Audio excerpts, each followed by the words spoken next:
好，我是小马。那最近呢，看到有些粉丝留言和发私信，让我评论一下最近一位台湾艺人带疑似爱马仕假包上节目的事件。那就连小助理呢也来跟我说，这绝对是这2年轰动马圈的大事件，那让我一定要抓住流量密码。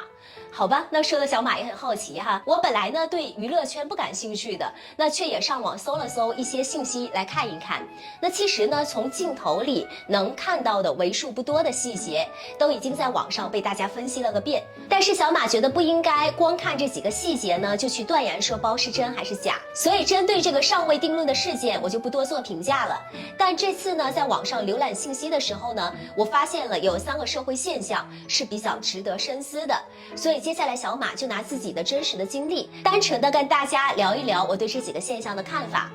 那第一个现象呢，是关于艺人用假货的这件事。那我记得这几年，那国内外呢都有爆出过不少艺人用假货的新闻，他们有的的确是属于知假用假，但也有很多人呢只是不知情的受害者。那对于不知情的艺人呢，我能猜到的有2种情况。那第一种情况呢，就是艺人从代购手里买到的是假货。那其实就算我们普通人，也会从自己信任的代购那里去买奢侈品。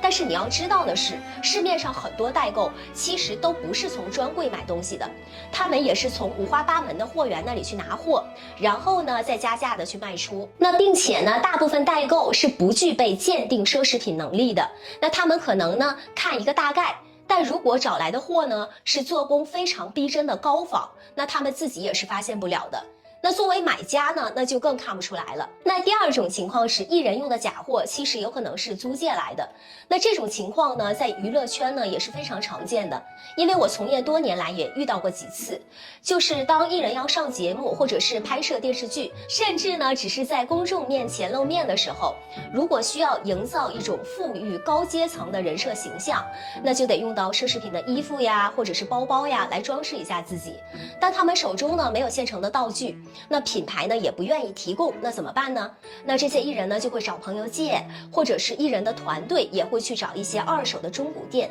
或者私人的买家去租借。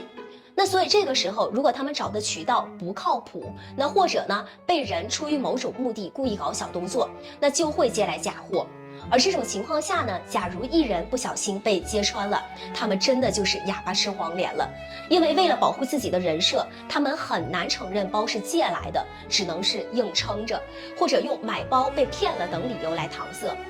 那接下来说第2个社会现象，也是网友们困惑最大的。那为什么有些人都那么有钱了，还是要买假货呢？那不得不说，确实有不少有钱人都会有意的去买一些假货。那比如呢，我就认识一位年轻的贵妇，她就跟我分享过她的想法。那她嫁的老公呢是富二代，所以周围的朋友们呢，大多数也都是一些富二代和贵妇们。那小贵妇们呢，明面上是不会去攀比的，但每次大家互相暗暗打量的呢，就是对方身上穿的什么呀，用的什么。而这些大牌的档次以及数量，就会潜移默化的影响着女生们在这个圈子里的地位。那所以呢，这位小贵妇每次只要出门见人，基本都会穿不同名牌的衣服，那最好呢还得是最新款的。那毕竟小姐妹们发朋友圈的时候，不能让别人看到她重复穿了一样的东西。那她说呢，每件衣服其实买来穿了不过2次就不能再穿了，还得不停的买，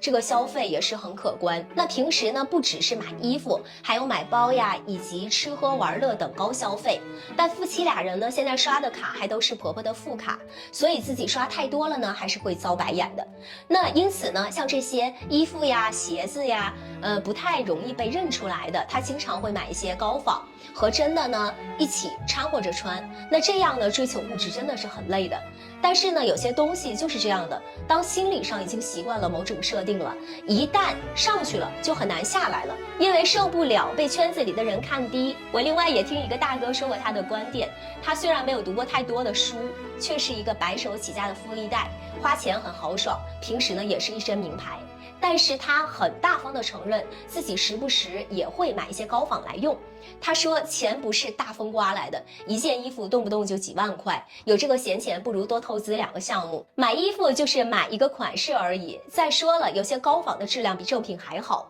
那我何必买性价比低的？虽然我衣服是假的，但我这么多跑车是真的呀，我这么多别墅也是真的呀，没人会来质疑我身上哪件东西是假的。刚才小马说的这2个例子呢，并不是在鼓励大家买高仿，我们必须要尊重品牌的版权，买高仿绝对是非常不对的行为。我只不过想说，有钱人买不买高仿，并不是由他们的财富决定的，而是由他们的观念决定的。而观念又是受什么影响的呢？是受每个人不同的生活环境、不同的生活经历以及所受的教育经历影响的。所以一些有钱人会买高仿，这并不是什么不可以理解的事情。第3个我想讲的社会现象，就是当今网络社会似乎真的是3观跟着流量走。整个事件里有2个事情让我最为震撼，也引起了我的反思。第一个就是呢，光鉴定假包这一块，我在网上看到过2、3个证据点，其实并不算证据，都有待考证的。但是呢，一夜之间，大批博主已经开始人云亦云，不管事情如何，也不去深入的去探究，反正就是互相抄内容，甚至捕风捉影，把未证实的东西也给夸大，甚至直接坐实了。因为呢，似乎现在的流量密码就是必须要顺应大众的喜好去发表自己的观点，大家爱看什么，那博主就说什么。那节目中的包呢，到底是真是假，其实早已经不重要了，因为包只是一个武器，是以攻击带来流量的武器。那这位台湾艺人如果确实做错事，那就应该就事论事去评价。但如果一些人为踩而踩，或者以冷嘲热讽的姿态去翻旧账、带节奏，那这样过激的行为呢，不仅会误伤他周围无辜的人，也并不会让这个社会或者任何人变得更好。那让我震撼的另外一件事呢，就是现在自媒体竞争太激烈，大部分人如果光靠平淡的做自己，真的太难出彩。所以呢，不少博主和艺人都开始靠极端的或者虚假的内容和人设来吸引流量。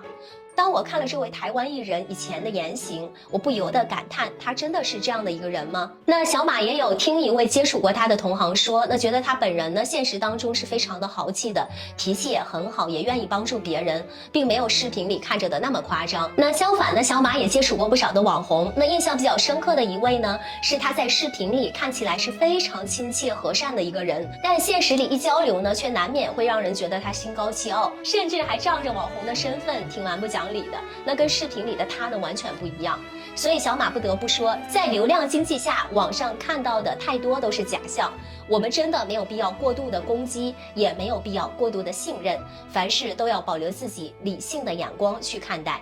好了，以上就是小马根据近期看到的现象的一些思考。如果大家有不同的声音，可以在评论区留言一起讨论。关注小马，我们下期见。